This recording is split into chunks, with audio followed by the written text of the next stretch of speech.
ပြည်တော်ရနံ့တွေတင်းပြတ်နေတဲ့နေ့တစ်နေ့မှာ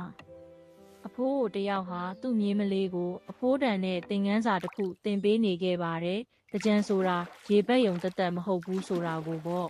။ငွေဖလားတွေကအေးမြတဲ့ရေဆက်လေးတွေဟာအံ့ဩစရာကောင်းလောက်အောင်တောက်ပတဲ့လိပ်ပြာလေးတွေအဖြစ်ပြောင်းလဲသွားပါတယ်။အဲ့ဒီလိပ်ပြာလေးတွေဟာတို့တွေရဲ့စေတနာနဲ့မေတ္တာတွေကိုကဘာကြီးစီတည်ဆောင်သွားဖို့အစဉ်သင့်ဖြစ်နေကြပြီလေ။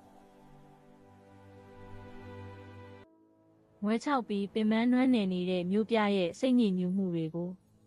တို့တွေရဲ့အတာရေဆက်တွေနဲ့ဆေးကြောပေးလိုက်တဲ့အခါလောကကြီးဟာတခဏအတွင်းမှာပဲတောက်ပတဲ့အယောင်တွေနဲ့ပြန်လဲလန်းဆန်းသွားခဲ့ပါတယ်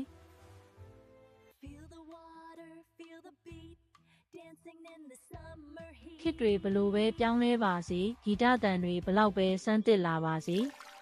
တဦးနဲ့တဦးလေးစားချစ်ခင်တဲ့စိတ်ငြိမ်းချမ်းစေခြင်းနဲ့စေတနာကတော့တကြံရဲ့မပြောင်းလဲတဲ့အနှစ်သာရအဖြစ်ထာဝရကြံရှိနေမှာပါအဟောင်းတွေကိုစေးကြောပြီးအသစ်တွေကိုကြိုဆိုလိုက်ပါအတာရည်နဲ့အတူအေးချမ်းတဲ့စိတ်နှလုံးကိုပိုင်ဆိုင်နိုင်ကြပါစေအားလုံးပဲပျော်ရွှင်ပွဲအတာတကြံဖြစ်ပါစေရှင်။